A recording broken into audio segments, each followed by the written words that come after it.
మిణుగురు పురుగుల మహిమ. అమ్మా రాణి, బయట చాలా వానగా ఉంది. ఎక్కడా కరెంటు కూడా లేదు.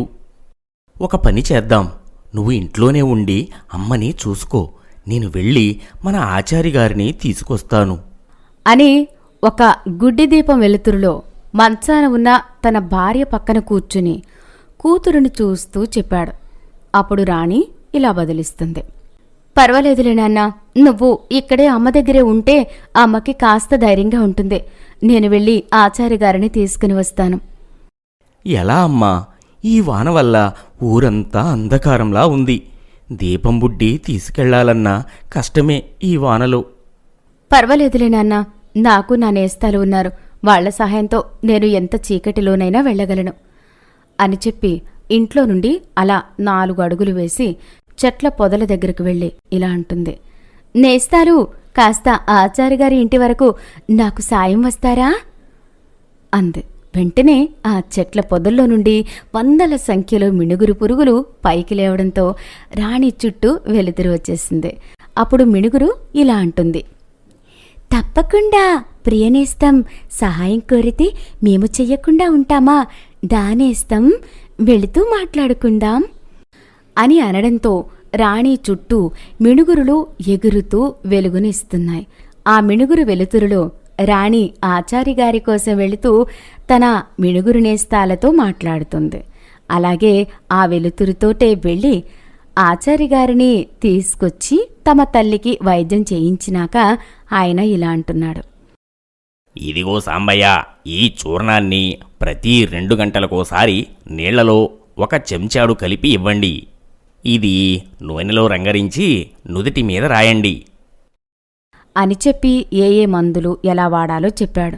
చివరిగా వెళ్ళిపోతూ ఇలా తన సందేహాన్ని అడుగుతున్నాడు. సాంబయ్య, నీ కూతురును చూస్తే సామాన్యమైన పిల్లలా కనిపించడం లేదు. లేదంటే ప్రకృతిలో భాగమైన మిణుగురు పురుగులు తన మాట వినడమేంటి? ఈ కటికి రాత్రిలో అవి నీ బిడ్డ కోరితే వెలుగుగా వెంట రావడమేంటి? అసలు ఇది ఎలా సాధ్యం సాంబయ్య అని అడగడంతో సాంబయ్య ఇలా అంటున్నాడు. అదేమంత పెద్ద కాదు కదయ్యా. నా కూతురికి చిన్నప్పటి నుంచి ప్రకృతి అంటే చాలా ఇష్టం. ఆచారిగారు ఎప్పుడూ ఎక్కడో చోట చెట్లని నాటుతూ, చెరువులు శుభ్రం చేస్తూ, పక్షులకి మూగజీవాలకి ఆహారాన్ని పెడుతూ ఇలా కాస్త తీరిక సమయం దొరికినా కూడా ప్రకృతికే ఏదో ఒక విధంగా సహాయం చేస్తుంటుంది. ఒకరోజు బయట నుండి వచ్చిన రాణి తల్లితో ఇలా అంటుంది. అమ్మా, మొన్న వాళ్లతో సహా తెప్పించుకొచ్చిన ఆ 4 పావురాలకి గాయాలు మానిపోయాయి. పాపం వాటికి ఆకలి వేస్తున్నట్టుందమ్మా.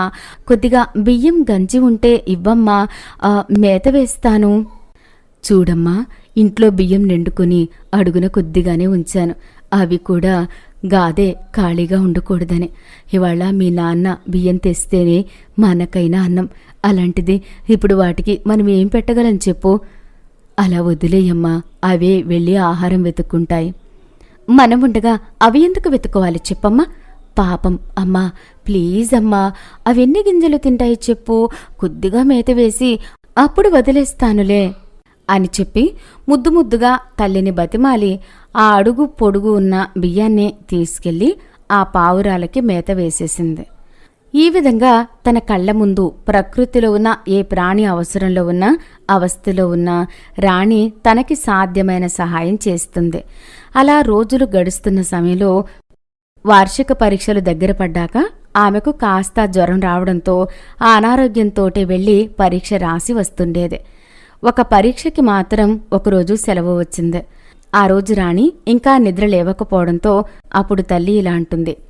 ఏమే రాణి, ఇవాళ సెలవొచ్చింది కదా, ఇంకా ఒక్క పరీక్షకే కదా, సమయం దొరికినప్పుడు చదువుకోక అలా పడుకున్నావేంటే అని పిల్లని తాకింది.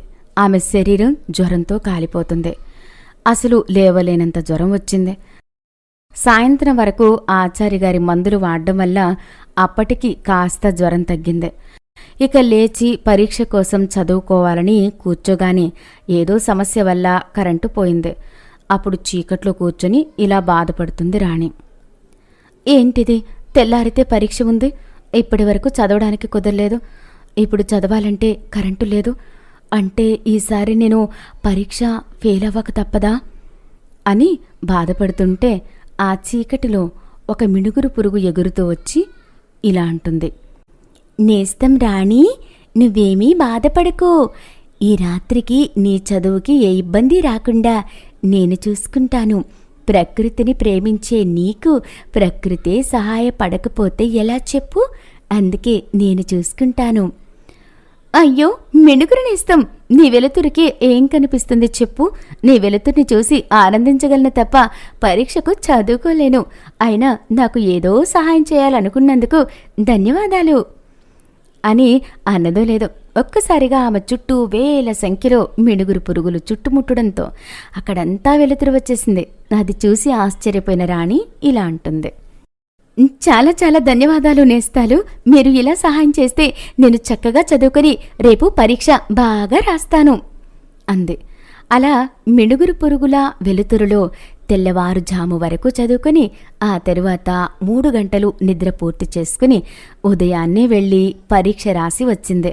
ఇక ఆ రోజు నుండి ఆ మిణుగురు పురుగులతో కలిసి ప్రతిరోజు అలా చీకట్లో షికారుకు వెళ్ళి రావడం, పగలంతా అవి విశ్రాంతి తీసుకోవడం, ఇలా వారి స్నేహం చక్కగా సాగిపోతుంది అని చెప్పి జరిగిన కథని ఆ మిణుగురు పురుగులతో రాణికి ఏర్పడిన స్నేహబంధాన్ని గురించి చెప్పాడు. అప్పుడు ఆచారి ఇలా అంటున్నాడు. అంతే మరి, మనం ప్రకృతి బాగోగులు చూసుకున్నంతకాలం ప్రకృతి కూడా మన అవసరాలని ఆనందాలని తీరుస్తుంది. అందుకే కదా వానాకాలం ఇంద్రధనస్సులు, చలికాలం మల్లెల పరిమళాలు, ఎండాకాలంలో మామిడి రుచులు మనకు అందుతున్నాయి అని అనేసి వెళ్ళిపోయాడు. ఆ విధంగా ఒక ప్రకృతి ప్రేమికురాలికి ఒక కష్టం వస్తే మిణుగురు పురుగుల మహిమ రూపంలో అదే ప్రకృతి ఆమె అవసరాన్ని తీర్చింది.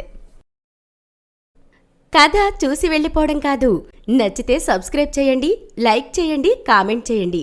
మరిన్ని మంచి కథల అప్డేట్ల కోసం బెల్ ఐకాన్ని గట్టిగా కొట్టడం మర్చిపోకండి.